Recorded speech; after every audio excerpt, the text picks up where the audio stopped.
What I'm going to talk about a little is the history of education policy, and particularly federal education policy, because I think that if we're going to talk about any of these issues, especially federal education policy, we all need to have a sense of where it is in the context of overall education in America. But you could also more accurately describe what I'm going to talk about as why the word education is not in the Constitution, that oft-forgotten document, the Constitution, from which the federal government gets its powers. So we're going to talk about that, but we'll put it in historical context to really understand why it's not in there. So why isn't the word education or anything similar? You won't find the word school or schooling or anything like that. Why isn't it in the Constitution, especially among the specific enumerated powers in Article 1, Section 8, really the only powers that the federal government has? The short answer is, of course, that the founders hugely feared a central government with lots of power, and they didn't consider education at all something that you could only do through a national government. So some things they said we've got to give to a national government, including defense and things like that, because it's the only level of government that can effectively exercise these powers. Not so in education. In fact, as we're going to talk about, the founders wouldn't have believed there was really any governmental role, most founders, in education. But before we get to that, there are always people who object when I say, well, that the Constitution gives the federal government no authority to be involved in education. And they'll say, aha, smart guy, what about the General Welfare Clause? Doesn't the General Welfare Clause give the federal government authority to do that, anything that's in the general welfare? And of course, you all probably know this, so I won't spend much time on it, but the answer to that is, of course not. Federalist 41, Madison makes very clear that the only reason the General Welfare Clause is in there is to explain why the specific enumerated powers that follow it are given to the federal government. So it's given those few limited powers in order to promote the general welfare, among other things. Then others who've spent more time trying to figure out how to get the federal government to do things it's not allowed to do would say, oh yeah, okay, wait a minute now, but didn't Hamilton essentially give the federal government broad powers in the taxation and necessary proper clauses? They could do anything that was in the national interest through those clauses. And that's what he argued in his 1791 report on manufactures, if you really are into your history. And to that I'd say, sorry, again, wrong.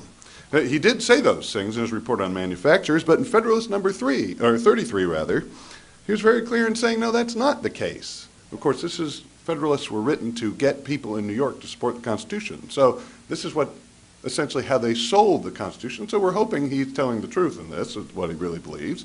And he says you don't need to fear that these give the federal government overbroad powers, because they only are in there for the execution of specific enumerated powers. Again, we go back to those specific enumerated powers that say nothing about education.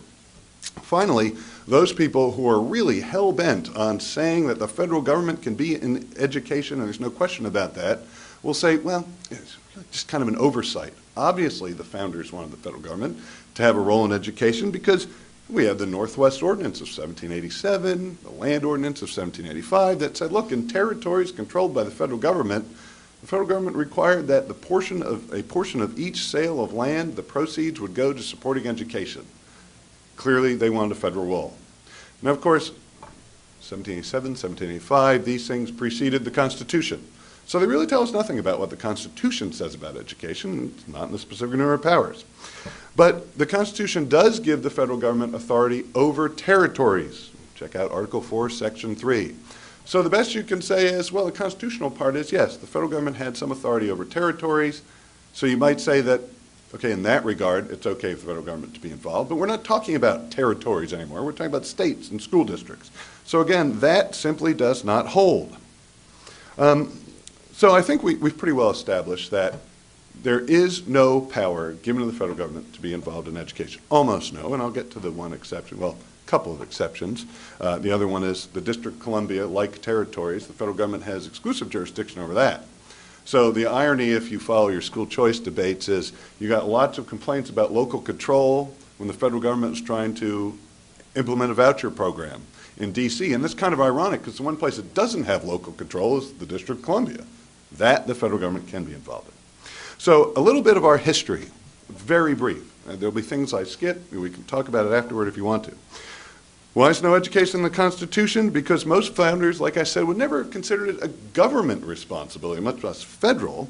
Education in the colonial period and the early Republican period was assumed to be the purview of homes, of churches, of individual communities, not of government. This is where education took place. And most of the founders completely accepted that.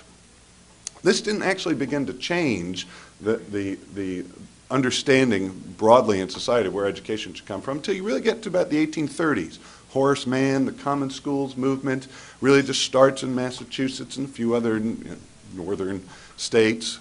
And that's when people begin to argue, well, what we need is government to provide a sort of single system of schools so that everybody can basically be the same. And of course, this was elites, political elites, saying by the same, everybody should be kind of like us, and we don't like people who speak different languages or things like that. So lots of concerns about that. But that's just the beginning. So we've gone from the early 1600s to 1830 with education being in the home.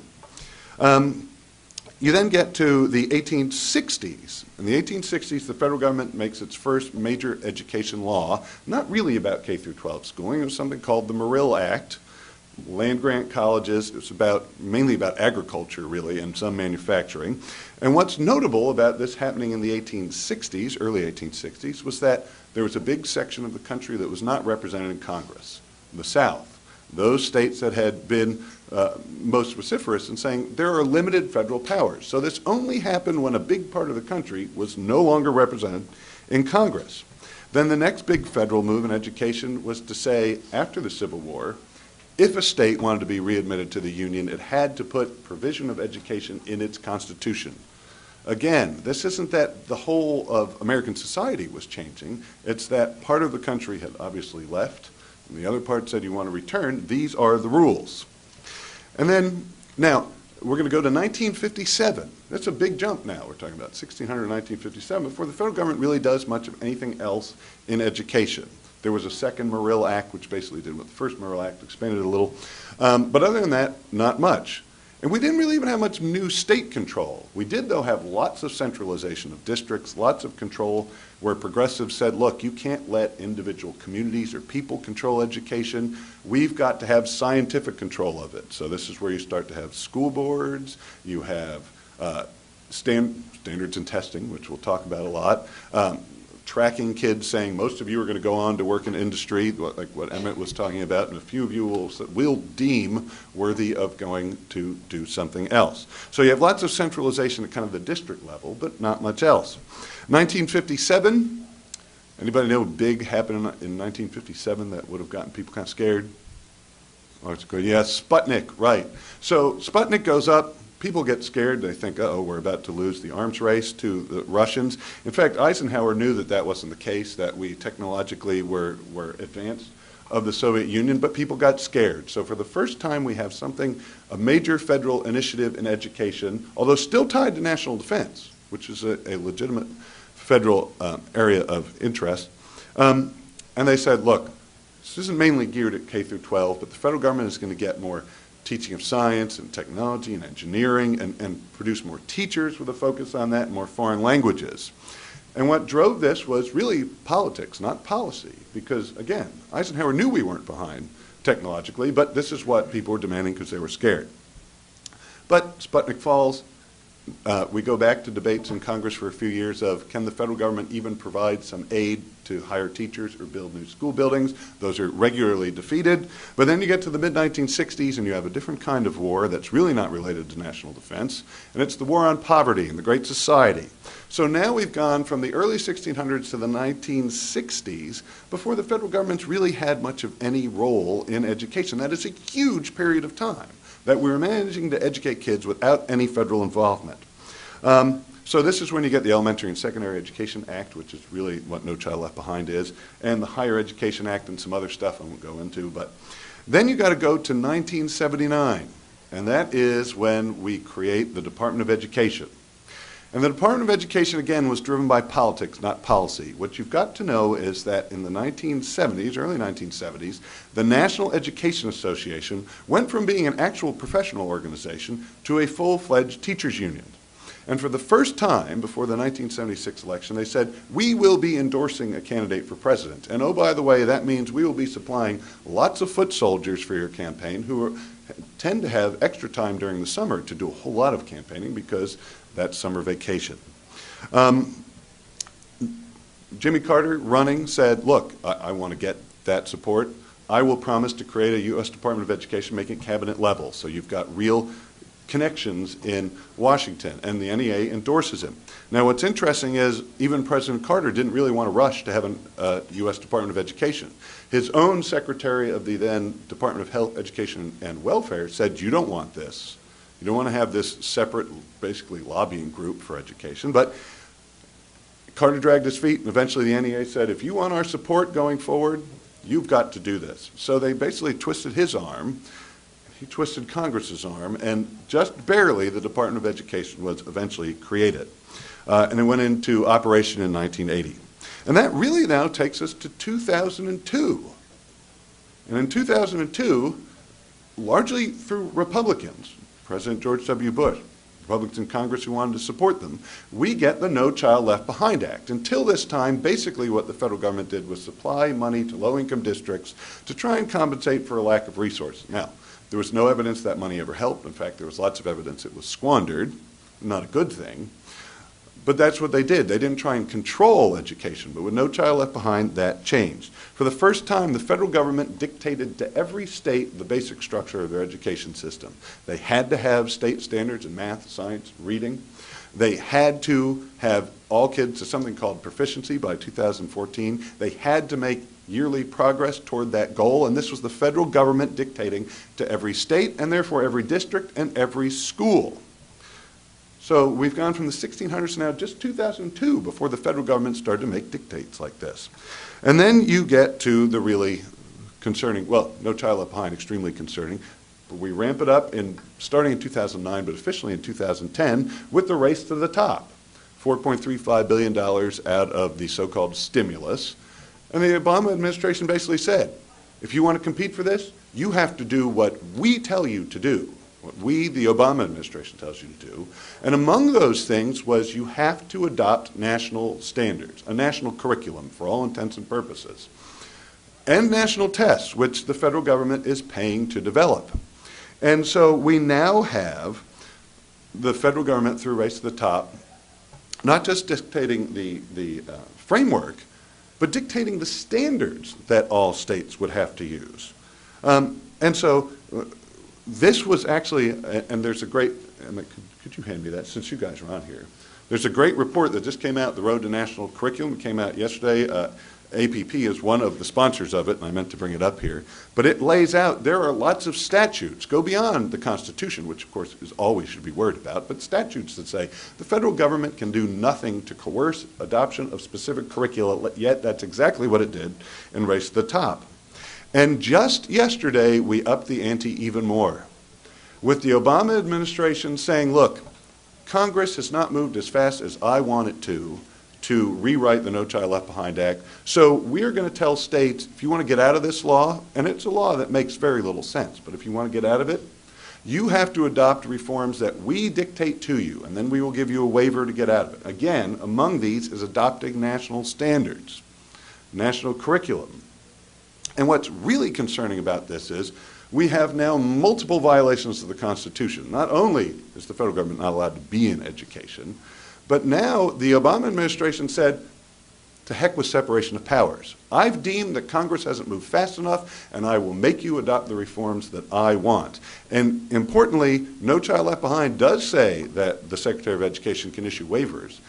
It does not say you can issue waivers that require states to adopt reforms that the executive department says they should. So essentially, we've said there's no more separation of powers. That's irrelevant. So we've gone from no government involvement, for the most part, in education in the 1600s, a very long period of time without any government involvement, to all of a sudden we're at the point where a single person, the President of the United States, can dictate curriculum to everyone. This should be extremely concerning to everyone. I don't see enough concerned faces, but I hope you're concerned. So if you want to look shocked and concerned, feel free. So the question now is, just to get a little more context, a little, well, I'd say a little less frightening than Big Brother taking over, but it shouldn't be less frightening. What have we gotten for all this federal involvement? Well, the first thing is one good thing: the end of segregation at state and local levels. This is completely legitimate role of the federal government. In fact, it's a requirement through the 14th Amendment that ensure there be equal protection of the laws, especially in government provision of services or anything government does. A terrific thing that the federal government did. It went beyond that, I think, in forced integration and lots of bad things. But this was a completely critical thing that the federal government did. Unfortunately, on that one good thing, we have to pile on lots and lots of bad things. Billions, if you want to count, well, hundreds of billions, trillions, if you want to count every dollar as one bad thing. So just to give you a little bit, just a basic sense of what we've gotten for our money. Real per pupil federal spending on K through 12 education has well more than doubled, and this is so inflation adjusted, in the last 40 years. But if you look at 17-year-olds' achievement on the National Assessment of Educational Progress, and I use 17-year-olds because they're basically high school seniors, the final product of our system, absolutely flat, stagnant. Total federal spending, so not on a per pupil basis, but total federal spending on K through 12 education erupted from $32.6 billion in 1970 to $115 billion in 2010 to produce no achievement gains. Kind of amazing, actually. I also want to throw in higher education. I haven't focused on that as much, but this is now a focus because it's so expensive and there's so much student debt, and the president is saying, look, I'm going to begin to dictate like No Child Left Behind to colleges and universities. Well, what have we gotten for federal involvement so far? Massive increases in student aid that have largely translated into astronomical tuition increases that just eat that money and give it to the colleges and universities. So, again, just a few numbers. Inflation-adjusted aid per pupil, most of which is federal, has ballooned from about $4,000 per pupil in 1971, adjusted for inflation, to almost $14,000 in 2010, nearly a quadrupling of aid per pupil. Overall, federal aid, the overall pie, now this includes loans, which have to be paid back, so don't think of this as all just a giveaway of money. Think of it as mostly a giveaway of money. But that's gone from $21.1 billion in 1971 to almost $170 billion in 2010, a more than 8-fold increase adjusted for inflation. And what have we gotten for it? We don't have good long-term data, or at least one long-term test we can point at that most people take, but we right now have a 57% graduation rate in 4-year programs within 6 years. So just slightly over half of people are finishing a 4-year program within 6 years. Most of those people are not done within 6 years, will never finish. That is massive waste for students and society. We, of course, have these gigantic price increases, which everyone is familiar with. We actually have falling literacy rates for people with bachelor's degrees and higher. Now, we only have that number from 1992 to 2003, when there's National Assessment of Adult Literacy. But to have dropping, and precipitously dropping, literacy rates among degree holders should be shocking and shows the huge oversupply of students we have, or too many people in college, largely because you, the taxpayer, are having your money given to them to go consume that education. And of course, we have credential inflation, blah, blah, blah. But some might be asking, because there's some conservative who supported No Child Left Behind, and we hear this a lot, didn't at least No Child Left Behind provide transparency and accountability? Things that we didn't have before. You know, we have test scores for the lowest performers and things like that. And maybe that is why a lot of people supported the law. They think you'd get this transparency. Of course, we know we didn't, because states and districts gamed the law. They defined proficiency in myriad ways. They kept changing their tests, all to dodge any sort of accountability. So if you'll hear your child is proficient, that means nothing, because the definition of proficiency is usually low and constantly changing. But if you look at NAEP scores, National Assessment of Educational Progress, you can begin to break down improvements for overall students, for subgroups, things like that. And what you see is there are lots of periods before No Child Left Behind that had faster achievement improvements for low-income kids, for kids who are English learners, all sorts of other groups. A lot faster before No Child Left Behind than under No Child Left Behind. In fact, if you look at No Child Left Behind, largely the scores in the aggregate are kind of flat. In other words, there is no evidence whatsoever that all this transparency and accountability we supposedly got has done any good. So even what many people will tout as the one good thing about the law, at the very least, has not translated into any meaningful improvements.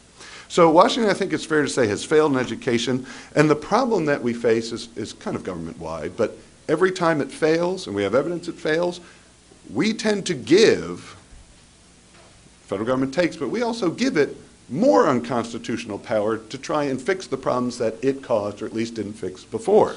And that's, now we just have more money with more controls with no improvements, and now the president is saying, look, you haven't fixed No Child Left Behind fast enough, I will dictate to you what to do to fix all the things that you guys did bad before. So this is where we are. Obviously, it's very concerning. Now, the tendency is to say, well, we just give control back to states or to local governments. That is better than federal control. First of all, it's constitutional, and you don't want to have a single centralized dominant power in education. But we are wrong if we say to people that that is enough, that it's okay to just devolve power to states and local governments. Why? Because all governments suffer from the same basic problem, and it's concentrated benefits and diffuse costs. Basically, those people with the most to gain or lose from something government does are the most involved in the politics of it, because they're the most motivated. It's very normal, makes sense. In education, that's the people whose jobs come from the system, the teachers' unions, the administrators' associations, and that's the case at local, state, and federal level. And so they always have disproportionate political power because they're the most involved, they're the most motivated to be involved because it's their very livelihoods, and they're most easy to organize. And so what do we have to do? It's not enough to say get the federal government out of education. I mean, that would be a huge step. But we have to be demanding universal school choice in the state levels, and it's the states that have constitutional authority. They could tell local school districts, everyone's going to have school choice. Why is that important? Well, I mean, there's several reasons you want universal school choice. And this is critical, it cannot be enough to give the money just to parents. You have to give educators freedom too. What you want is a free market. Why do you want a free market? One, that's real accountability. It's not accountability where you have to go through a 20-year political process and hope you can get something changed, at which point your kids are adults. It's real accountability because if a school's not providing what you want, you say, I'm going to hold you accountable right now. I'm going to go somewhere else. That's real accountability. But you also want that educator freedom because you want a market, because markets are about more than just accountability. That accountability leads to competition. And that competition requires innovation, that people do things better, they do things different way, and you can only innovate if you've also freed the providers to try new things, to try different things. And that is absolutely essential. So it's not enough to say, well, we just want a school choice program for 500 kids, where they have to choose a school that follows lots of rules and regulations. It's got to be a free market. It's got that instant accountability, it's got the competition, innovation, and specialization. One thing the national standardizers put blinders on to is a very basic reality of human existence. And for anybody, I like to say this, people laugh, but it really is kind of true, is if you've ever met more than one child, you know all children are different. They learn at different rates, they have different interests, they have different talents, and you need a system where they can match up with people who specialize in their talents, needs, desires, whatever. And that can only come from a true free market in which we have also freed providers. And one last thing that I think is critically important, and this goes to why there's a lot of popular support for public schools, is the idea that public schools or the government-run schools are the only thing that can unify diverse society. And that it gets it exactly wrong. And if you are familiar with the creationism debate, if you have ever been in a school or in a school district where people said, I don't like a particular reading selection, or where someone's wearing a t-shirt that someone objected to and the school said you have to take it off, or any of the myriad things we're constantly fighting over, you know that a single system of government schools for diverse people leads to conflict, and conflict leads to division, because we all want different things out of education. And so one last critical thing about having a real market, real freedom in education is it lets us have harmony because it doesn't force diverse people to fight with each other. So that now leads me, and I promised to be brief and I probably wasn't, why is education not in the Constitution? Because the founders never would have thought it should be there, because they believed education was something that should stay in civil society with free people. And the last 40 to 50 years of federal involvement have proven them exactly right. Thank you.